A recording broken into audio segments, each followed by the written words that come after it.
Cześć, z tej strony Filip, Stefan Paweł 9, Grażyna Maria Dorota. Dziś pokażę Wam nowoczesne zabezpieczenie, które zabezpieczy Wasz akumulator przed zwarciem oraz Wasze radia przed nadmiernym bądź zbyt niskim napięciem zasilającym. Zapraszam! Pewnego dnia napisał do mnie Artur SP9DAT z prośbą o naprawę zasilacza ICOM PS55. Objawy były dość niespecyficzne. Na początku zasilacz zaczął buczeć, a brum sieciowy stał się też wyraźnie słyszalny w głośniku radiostacji. Szybko zidentyfikowałem usterkę. 3 kondensatory elektrolityczne na płytce stabilizatora były wysuszone na wiór, a ponadto wykazywały wysoki ESR. Ich wymiana na kondensatory low ESR przystosowane do pracy w podwyższonej temperaturze natychmiastowo rozwiązały problem. Jednakże podczas analizy schematu zasilacza zauważyłem brak zabezpieczeń chroniących radio w przypadku jakiejkolwiek awarii. Brakuje choćby bezpiecznika na wyjściu, a o zabezpieczeniach chroniących przed przepięciami nie ma mowy. Postanowiłem więc opracować specjalną płytkę, która będzie pełnić funkcję ochronną. Początkowo chciałem wykonać to zabezpieczenie korzystając z podstawowych elementów dyskretnych, takich jak komparatory, diody Zenera, tranzystory, ale szybko porzuciłem ten pomysł po przejrzeniu katalogu firmy Analog Devices. Wybór padł na układ LTC4368. Jego prosty schemat aplikacyjny umożliwia łatwe zbudowanie zabezpieczeń przed zbyt niskim i zbyt wysokim napięciem, a dodatkowo układ zapewnia ochronę przed zwarciem. Uświadomiłem sobie, że płytka zbudowana w oparciu o ten układ może zabezpieczać nie tylko zasilacz do radiostacji, ale również akumulator żelowy. Można też odpowiednio zmodyfikować próg zadziałania tego układu i zastosować go w samochodzie, co zabezpieczy akumulator przed nadmiernym rozładowaniem, gdybyśmy przez omyłkę zostawili włączony transceiver i gdzieś sobie poszli. LTC4368 posiada mechanizm tłumienia tętnień 50 Hz, a to sprawia, że świetnie nadaje się do rozbudowy zasilacza liniowego. Ta kostka zapewnia bardzo szybkie włączanie oraz wyłączanie układu trwające nie dłużej niż kilkadziesiąt mikrosekund. Bezpieczniki topikowe potrzebują znacznie więcej czasu na przepalenie, a w tym czasie nasze cenne radio może ulec uszkodzeniu. Ale warto zaznaczyć, że dostępność tego układu w Polsce jest ograniczona. Ja musiałem swój układ kupować w DigiKey i przyjechał do mnie z USA. Obudowa MSOP nie należy do najłatwiejszych w lutowaniu, ale to nadal niska cena za to, co ten układ oferuje. Żeby przyspieszyć projektowanie układu, przygotowałem arkusz kalkulacyjny, który umożliwi szybkie obliczenie rezystorów dla określonych progów napięciowych.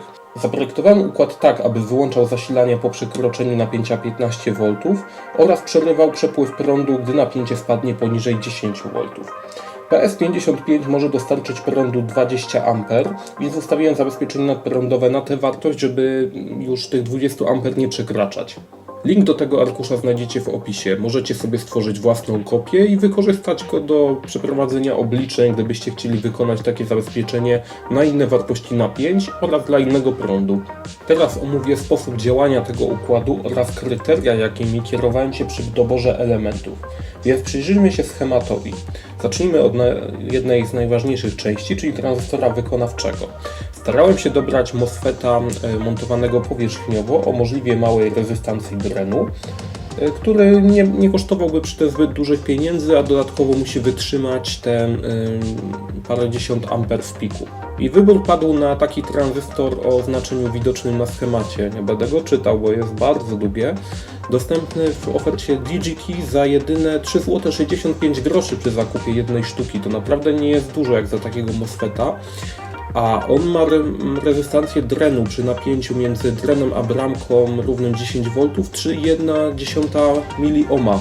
Także przy maksymalnym prądzie na tym tranzystorze wydzieli się niewiele ponad 1 W mocy. To jest bardzo mało i to nam też w dużej mierze rozwiązuje problem z odprowadzeniem ciepła, ponieważ ten układ też nie jest przeznaczony do pracy ciągłej, on jest przeznaczony do pracy impulsowej, tak jak się właśnie korzysta z radiostacji, prawda? No nikt nie nadaje z nich cały czas. Dobra, to teraz po kolei. Rezystor R5 podciąga pin shutdown do plusa napięcia zasilania i jego wartość nie jest krytyczna, ponieważ będzie przez niego płynął prąd w wielkości kilku mikroamperów. Schematy z noty katalogowej korzystają z rezystora rzędu 450 kΩ. Ja w swoim układzie użyłem wartości 470 kΩ, no i też bez problemu mi to zadziałało. Wartości elementów w dzielniku podpiętym do pinów UV oraz OV są wyliczone ze wzorów zawartych w nocie katalogowej. Ja właśnie te wzory, można powiedzieć, przedestylowałem na ten arkusz kalkulacyjny, do którego link znajdziecie w opisie i stąd właśnie pochodzą ich wartości. No dobrze, teraz przyjrzyjmy się temu dwójnikowi RC złożonemu z rezystora R6 oraz kondensatora C3. Kondensator C3 ogranicza prąd ładujący kondensatory wyjściowe w pierwszych chwilach załączania układu. No i ten kondensator ma tak obliczoną wartość, żeby ten prąd nie przekraczał 1 A. Rezystor 22 kΩ podpięty do bramki MOSFETA sprawia, że kondensator 3,3 nanofarada nie spowalnia działania zabezpieczenia przed odwrotnym podpięciem zasilania. On tutaj jest, tak powiem, pro forma z tego powodu, że ja zdecydowałem się na układ korzystający jedynie z pojedynczego MOSFETA, w związku z czym to zabezpieczenie przed odwrotnym podpięciem zasilania i tak mi nie zadziała. Ale prawdę mówiąc nie byłem pewien, czy mogę go sobie tak pominąć, nawet jeśli nie daję tego dodatkowego MOSFETA, więc on jest tutaj trochę tak dla bezpieczeństwa. I za MOSFETem widzimy bocznik potrzebny do pomiaru prądu, niezbędny do zadziałania zabezpieczenia nadprądowego. I teraz wartości tych rezystorów muszą być dobrane tak, żeby w czasie, gdy popłynie ten największy prąd, na tym boczniku odłożyło się 50 mV i to sprawi, że zabezpieczenie zadziała. Ja zdecydowałem się na zbudowanie takiego dzielnika poprzez równoległe połączenie 4 rezystorów o wartości 10 mA równolegle. No i to też sprawiło, że łatwiej mi będzie odprowadzić z nich ciepło. Mimo że tam nie będą się na nich wydzierać jakieś duże moce, to jednak warto o to zadbać, ponieważ ja policzyłem, że przy maksymalnym prądzie płynącym przez te rezystory równym 20 A, to na pojedynczym rezystorze, gdyby to był pojedynczy rezystor 2,5 mA, wydzieliłoby się na nim około 1 W mocy. Prototyp zmontowałem na płytce drukowanej wykonanej w warunkach kuchenno-garażowych techniką termotransferu, która następnie została pocynowana mechanicznie. Po korekcji błędu na PCB, to jest ten opornik widoczny tutaj na górze, układ ruszył bez najmniejszego problemu. Następnie, jak po przeprowadzeniu pierwszych testów, płytkę umyłem z topnika w myjce ultradźwiękowej, a na koniec polakierowałem lakierem do płytek PCB. Po drodze, podczas testowania tego układu wyciągnąłem wnioski, które wykorzystałem podczas projektowania drugiej wersji PCB. Przede wszystkim zaprojektowałem płytkę dwuwarstwową, która dość mocno korzysta z bias stitchingu. Jeśli ktoś nie wie, czym jest bias stitching, to mówię tutaj o ciągu przelotów mających zmniejszyć przede wszystkim rezystancję, a w drugiej kolejności pojemność między warstwami. I bias stitching się stosuje w płytkach, które mają przenosić duże prądy oraz w obwodach wysokiej częstotliwości. No i tutaj musiałem rzeczywiście zastosować tych przelotów dużo, ponieważ chcę uniknąć spadków między tymi odcinkami ścieżek powodowanymi działaniem prawa Kirchhoffa.